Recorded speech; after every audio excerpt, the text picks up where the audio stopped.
The presidency on Sunday heaped the blame for the delay in passing the budget of the Independent National Electoral Commission (INEC) on Senate President Bukola Saraki, who it said led the National Assembly to delay the passage of the 2018 budget.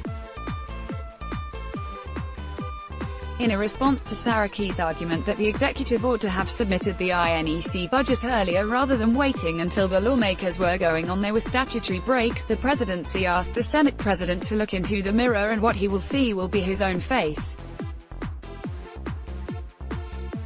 A statement issued by Senior Special Assistant to the President on Media and Publicity, Garba Shehu in Abuja said, on the contrary, the Senate president should look into the mirror and what he will see is his own face.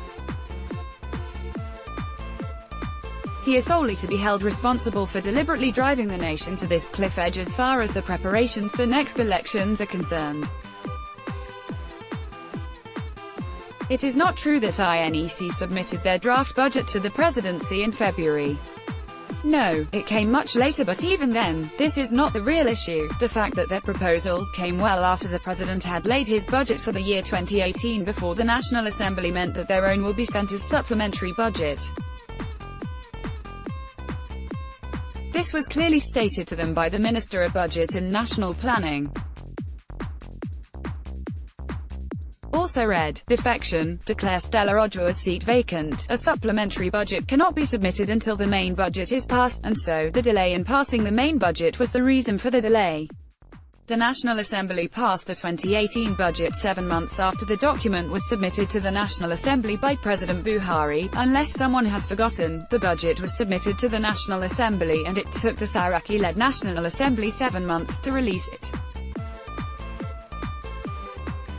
There is no way President Buhari could have submitted a supplementary budget while the main one was still pending.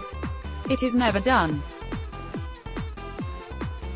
Because Saraki did not return the main budget, we could not have submitted the supplementary one. After the long delays, the president was pained to sign the much distorted, butchered and debauched document. In giving his assent, President Buhari said that he was compelled to sign the budget so as not to keep the economy continuously on a standstill.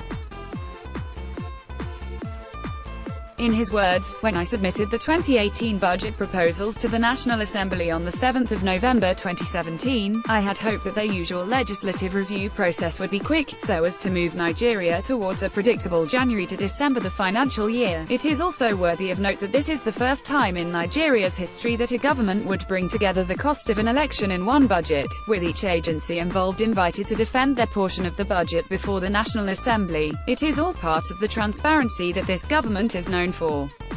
In the past, governments would approve INEC budgets and funding without a breakdown, often using ways and means to fund it, not so under President Buhari.